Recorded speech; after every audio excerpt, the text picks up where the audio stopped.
A rookie mistake that I used to do as a stocks investor was to bank heavily on the revenue data of an organization. तो मैं सोचा करती थी ज़्यादा business कर रही है कंपनी तो फिर ज़रूर बहुत अच्छा करेगी and then I would probably blindly invest into that stock. But boom, I realized that I did not make as much returns as I thought I will. If this story resonates with you too, then today's video is just for you.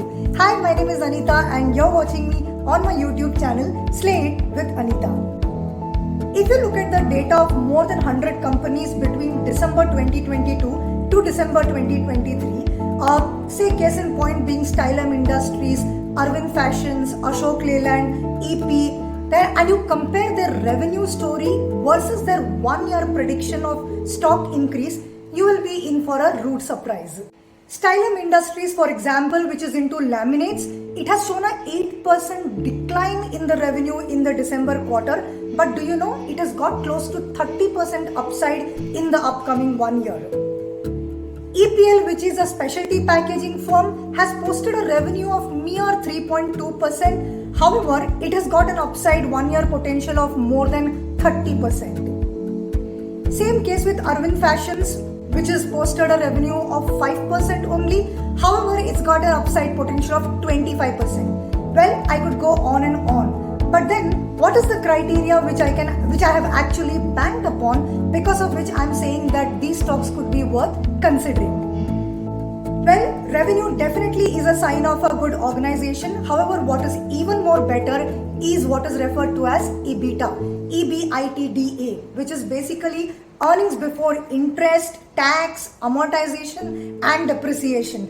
Well, if a company's EBITDA is healthy, or rather if you can observe the company's EBITDA and the trend that it has shown, it could be a much better indicator than just the revenue growth. Remember the same Stylem Industries with the negative revenue growth? Well, the EBITDA of that organization is 21%. Ashok Leyland, which has posted a growth of only 2.7%, but the EBITDA grew by 40%. Bottoms up approach is of course the Ulta one, where you basically look at the net income and then add all the expenses, all the depreciation costs, all the interest and the amortization that's applicable to the business. So yes, next time if you're wondering what indicator should you look at when picking up the right stock, look at the EBITDA growth.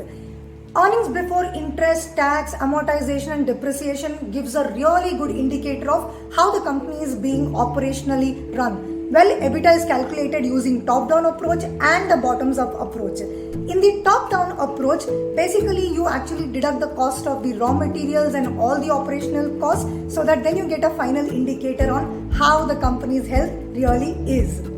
If you think I'm going too technical here, please do not worry. All you got to do is just look for the figures of a revenue of an organization and compare it to the EBITDA. And always remember that EBITDA probably will give you a much better indicator of the company managing its operational angle very, very well, which means you're in safe hands in the longer run. So yes, if you found this tip helpful, please stay tuned to my week on week videos and continue watching. When this resonates, do not forget to like, share and subscribe. Thank you so much for watching. I'll come back to you next week with yet another video on yet another interesting concept related to finance, because it's all about money honey.